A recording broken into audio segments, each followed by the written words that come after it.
ये बात आप जरूर स्वीकार करें कि सोते समय आपको बहुत सावधान रहना है। और प्रायः गलती सोते समय करते हैं उपासक की कोई प्रपंच की बात याद करते हुए या मोबाइल देखते हुए या कोई गंदी चेष्टाओं का आपकी रात बेकार चली जाएगी। अगर गंदी चेष्टा हो गई तो सुबह भी बेकार हो जाएगी, दिन भी बेकार हो जाएगा, निरुत्साहित हो जाओगे। सोते समय आपको समय नहीं देना व्यर्थ चिंतन का। उसी समय विषय चिंतन होता है, उसी समय विषय भोग की आकांक्षा जागृत होती, उसी समय विषय देखने की इच्छा होती। मोबाइल है तो जिस समय आप अपनी शैया पर जाएं स्विच ऑफ कर दें। उसमें मैसेज घंटी आने का कोई भी रास्ता मत रखें। मान लीजिए आप उपासक हैं भगवत प्राप्ति के, 30-35 वर्ष ये नहीं था तो सब मर नहीं गए थे। और बोले इमरजेंसी, जब इसकी 30-35 वर्ष से पहले इसकी कोई रचना नहीं थी, मुझे लगता है, क्योंकि 30-35 वर्ष में ही इसका विस्तार देखा है। नहीं तो कभी किसी के पास मोबाइल नहीं। कोई बड़े अधिकारी तो इतना बड़ा वो, इतना बड़ा वाला वो ऐसे रखते थे, नहीं तो मोबाइल तो हमें लगता है 30-35 वर्ष। तो फिर इमरजेंसी कैसे चलती थी? कैसे चलती थी इमरजेंसी? और आप ब्रह्मा हो क्या कि इमरजेंसी संभाल लोगे? स्विच ऑफ करो। जो सब इमरजेंसी संभालने के लिए तैयार, रात दिन न सोता है, वो हर समय जागृत रहता है, वो हमारा आराध्य देव है। स्विच ऑफ करो, चिंतन लगाओ श्री जी का। ये जो रात्रि के शयन के समय मोबाइल में इधर उधर दृश्य देखने हैं, अपने सर्वनाश का बीज बोना है। मान लो, हमारी प्रार्थना मान लो। ये उस समय मन आपको परेशान करेगा जब कमरे की सिटकिनी अंदर से बंद होगी। सबसे प्रार्थना है रात्रि के शयन के समय। तो बोले फिर ठीक है 10 बजे तक देख लेंगे मोबाइल, इसके बाद शयन के समय भजन कर लेंगे। होगा ही नहीं। क्या तुम देखना चाहते हो? प्रिया प्रीतम के सिवा और कुछ क्या देखना चाहते हो? वो तो सुभग सुंदरी सहज सिंगार, सहज शोभा सर्वांग प्रति सहज रूप वृषभानुनंदिनी। हमारी स्वामिनी जी की सुंदरता छुपाने के लिए आभूषण पहनाए जाते हैं, औरों को तो आभूषण सुंदरता बढ़ाने के लिए। यहां छवि के छिपाए बे को ऐसे के दास होके क्या देखोगे मोबाइल में? क्या देखना चाहते हो? वासना की क्रीड़ा, और तुम उस क्रीड़ा को देखना चाहते हो? परमार्थ के पथिक हो। देखना है तो प्रभु को देखने की वृत्ति रखो, अन्यथा मूंद लो आंखें प्यारे, महान फल प्राप्त करोगे। सबसे प्रार्थना है एकांत में मोबाइल रूपी दुश्मन से बचो। क्योंकि जब आप गंदी बात कहीं देखोगे तो आपके अंदर वैसे ही चिंतन बनेगा, वो ऐसे ही लगेगा मैं भी ऐसा करूं, मैं भी ऐसा भोगूं, मैं भी ऐसा देखूं। मान लीजिए आप, जब हमारे शास्त्र कहते हैं कि पशु पक्षियों के मैथुन को भी नहीं देखना है, अगर ऐसा एक बार दृष्टि पड़े तो मानसिक प्रणाम करके दोबारा दृष्टि ना देना। वो आप मोबाइल में ऐसी चेष्टाएं देखोगे, कैसे आप भगवत भजन करोगे? कैसे भगवत प्राप्ति का उद्देश्य रख पाओगे? ये कलयुग की बहुत महीन चाल है कि उसके बिना काम नहीं चलेगा और हम तुम्हें काम से युक्त कर देंगे। इसके बिना काम चलेगा नहीं, तुमको रखना पड़ेगा, और जब तुम इसे रखोगे तो हम काम अपना कर लेंगे। कलयुग ने कहा हम अपनी व्यवस्था बना लेंगे। यहां कह रहे जब आप नींद में जा रहे हैं तो बिल्कुल मानो मृत्यु शैया पे जा रहे हैं, आपको उस समय नाम जप में बहुत ध्यान देना है, कहीं मन बहक ना जाए। तो क्या होगा, 5-6 घंटे जो आप लेटोगे ना, वो भी भजन हो जाएगा। हमारा जो सततम योमाम स्मरति नित्यशा है ना, ये पूरा हो जाएगा। नहीं उस समय हम सो जाएंगे तो हमारा 6 घंटे का भी योग हो गया, 6 घंटे भजन रुक जाएगा। और ये 100% पक्की बात अनुभव की कहते हैं, यदि सोते हुए भजन करोगे तो जगते, कई बार तो पकड़ा है कि अगर आधे पद में बेशुद्ध हो गए तो वो पद पूरा जगते ही शुरू हो गया है। मतलब बीच में स्थिति भागवती की रही। जैसे बेहोश करते समय हमने कहा था जब ऑपरेशन के हमें बता देना, तो उनका बाबा अभी इंजेक्शन लगाने वाले हैं, तो वो 1 मिनट हमें केवल दीजिए अपनी चित्तवृत्ति। तो जब होश आया तो वही पहले चिंतन चल रहा था, वही चिंतन। जैसे सोने के समय बेहोश हुए तो जगने के समय वही चिंतन, ऐसे ही इंजेक्शन से जब बेहोश हुए और जब होश आया तो वही चिंतन चल। बहुत बड़ा चमत्कार अभ्यास का है। नींद खुले तब से लेकर गाढ़ नींद आने तक स्मरण में कभी रुकना नहीं। और आपको एक छूट दे रहे हैं। कभी कभी क्या होता है कि एक मंत्र में, एक नाम में जैसे बहुत देर अभ्यास करते हैं तो मन उबने लगता है। इसका स्वभाव है, ये अनुभव की बातें कहते हैं। इसका स्वभाव है नवम नवम, नहीं तो ये मतलब, तो इसको हम लोगों ने कैसे फंसाया है। जैसे गुरु मंत्र जप रहे, अब 2-3 घंटे लगातार गुरु मंत्र जप, अब इसको उबन बढ़ी, अभी छोड़ रहा है, बीच बीच में पता चलता है छोड़ना चाहता है, छोड़ रहा है, तुरंत इसको नाम में फंसाया। अब थोड़ी देर नाम में चला, फिर उब रहा है, बहुत विचित्र है ये।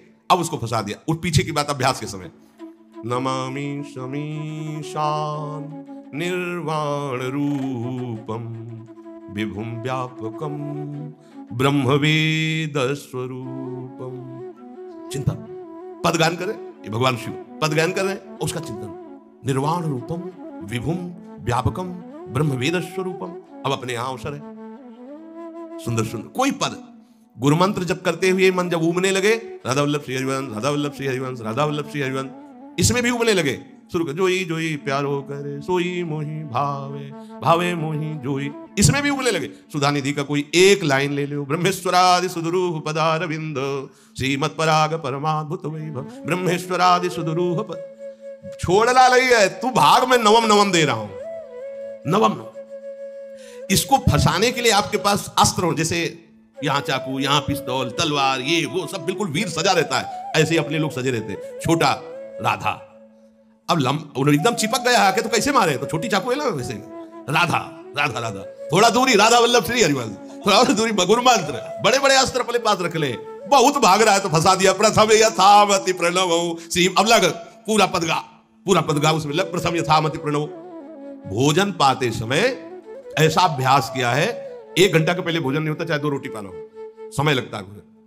आराम, एक एक नाम, एक कुछ भी हल्ला मचाओ, कोई फर्क नहीं पड़ेगा, अपना चलेगा।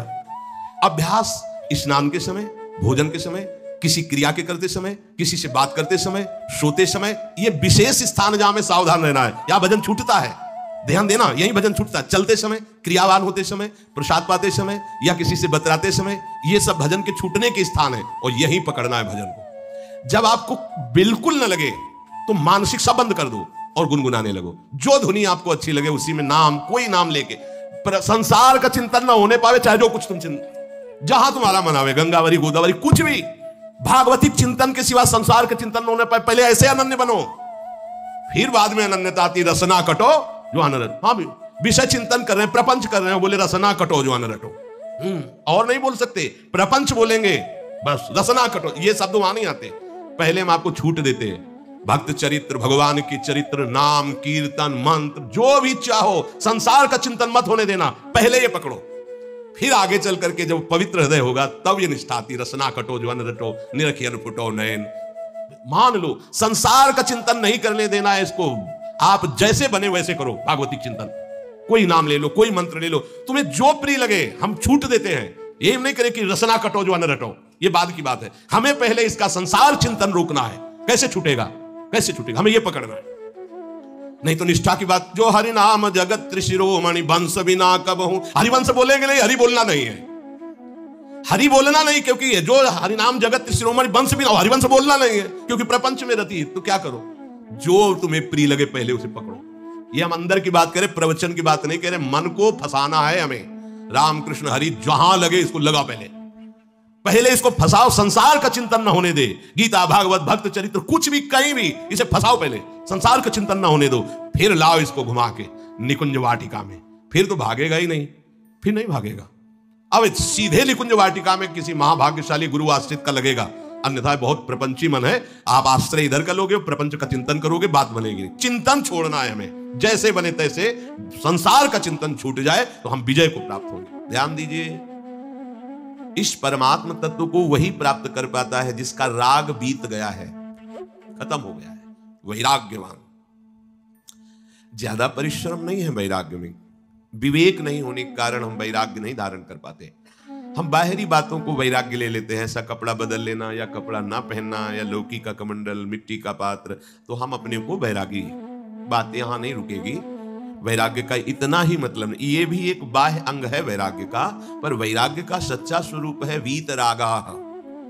कहीं कुछ भी अच्छा नहीं लग रहा, कोई भी सुख आकर्षित नहीं कर रहा, लोक लोकांतर की प्रतिष्ठा, मान, सुख, ऐश्वर्य, व्यक्ति, कुछ अच्छा नहीं, राग खत्म हो गया। ऐसा उस अक्षर ब्रह्म को, अविनाशी तत्व को जान पाता है। जगते भयो फिरे वैरागी, जैसी हरिवंश प्रपंच बंच सब ये काल ब्याल को खायो।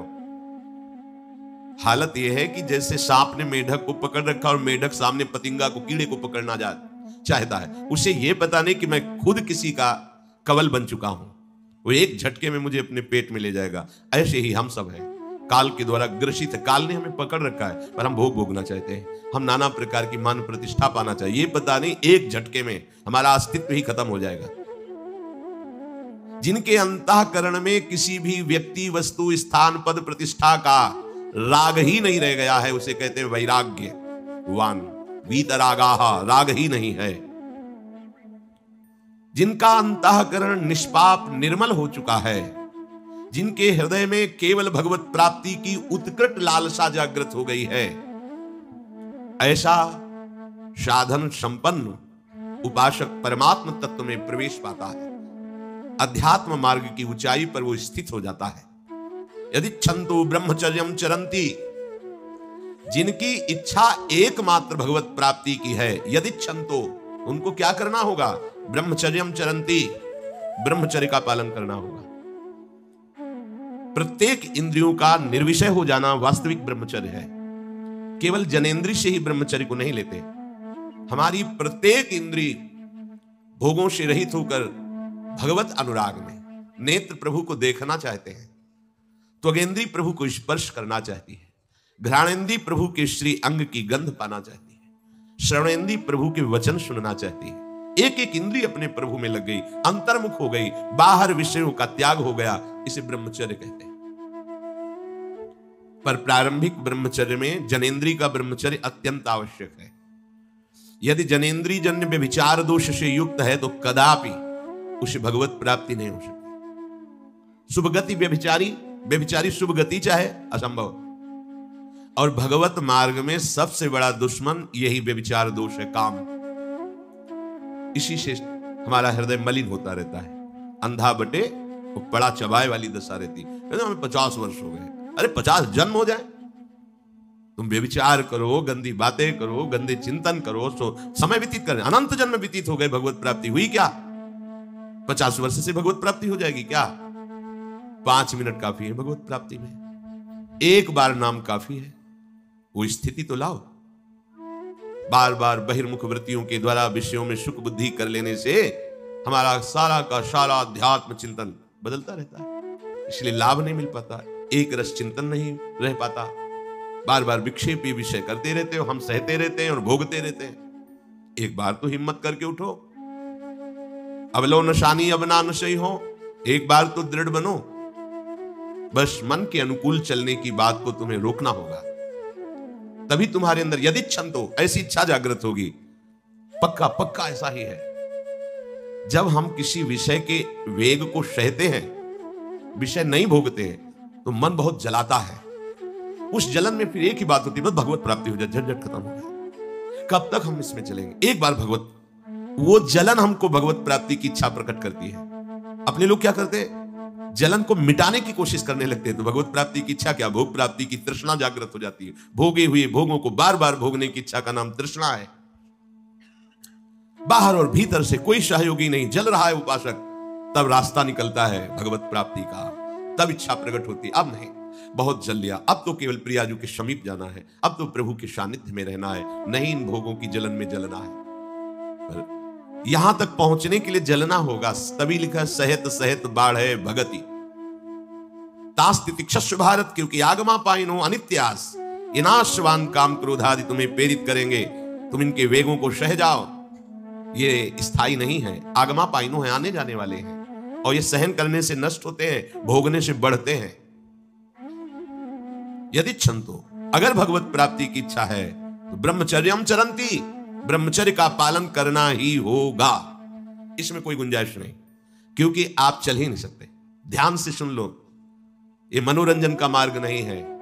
इसमें मन ही मार तनहारिक वृंदावन में गाज, इसमें मन मारना होगा। प्रायः ये मन को दुलार करने वाले लोग कभी भाग्य से सत्संग में भी आ जाते हैं, कभी श्री विग्रह के दर्शन करने भी मंदिर पहुंच जाते हैं, कभी तीर्थ याटन भी करते हैं, पर इनका कोई लक्ष्य नहीं होता। हाँ, सुन लिया सत्संग बढ़िया है, लक्ष्य नहीं होता। यहां लक्ष्य वालों की बात हो रही है। यदि छंतो, यदि तुम्हारी ऐसी इच्छा जागृत हो रही किसी जन्म में भगवत प्राप्ति करनी, तो ब्रह्मचर्यम चरंती। आप सच्ची मानिए, जिसके निकालने में तुमको सुख की अनुभूति हो रही, उसको रोकने में कितनी सुख की अनुभूति होगी। उन्मत्त हो जाओगे बहुत जल्दी, आपके सारे के सारे करण भगवदाकार होने लगेंगे यदि आप ब्रह्मचर्य का पालन करेंगे। शरीर स्वस्थ, हल्का, मन प्रसन्न, नींद आदि पर विजय, कितने गुण ही गुण।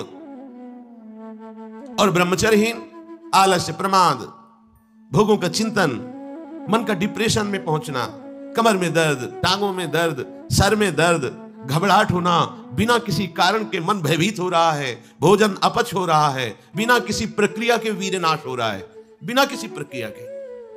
कहे को मृत्यु स्वयं स्वीकार कर रहे हो, ये मृत्यु है।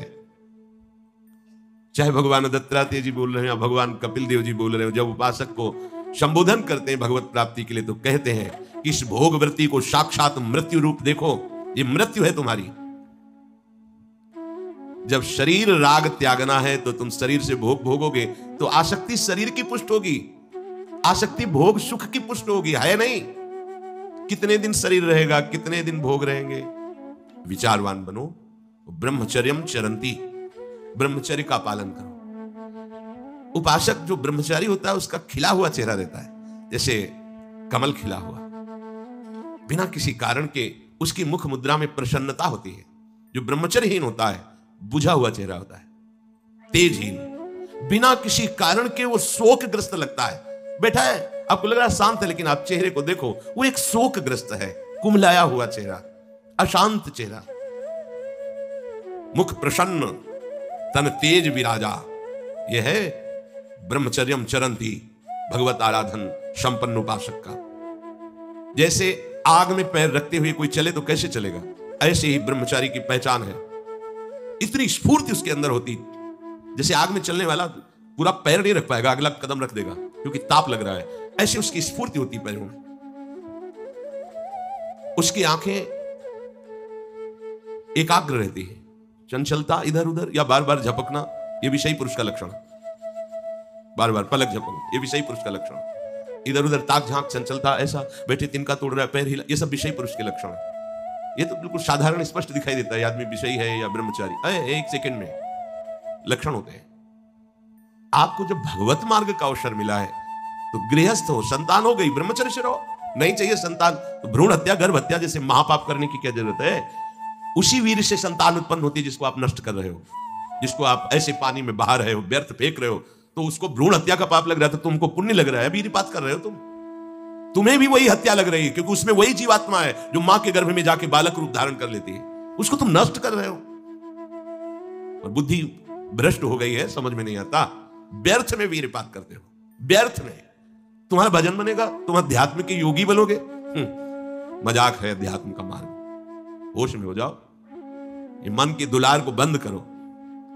जब तक इच्छा ही नहीं भगवत प्राप्ति की तो फिर तुम कैसे भगवत प्राप्ति कर पाओगे। भगवत प्राप्ति की इच्छा कैसे होगी जब तुम्हारी इस तरह से निंदनीय वृत्तियां हैं। इंद्रियों को दुलार कर रहे हो, मन को दुलार कर रहे हो, भगवत प्राप्ति चाहते हो, आचरण नीच और चाहते हो उच्च पदवी।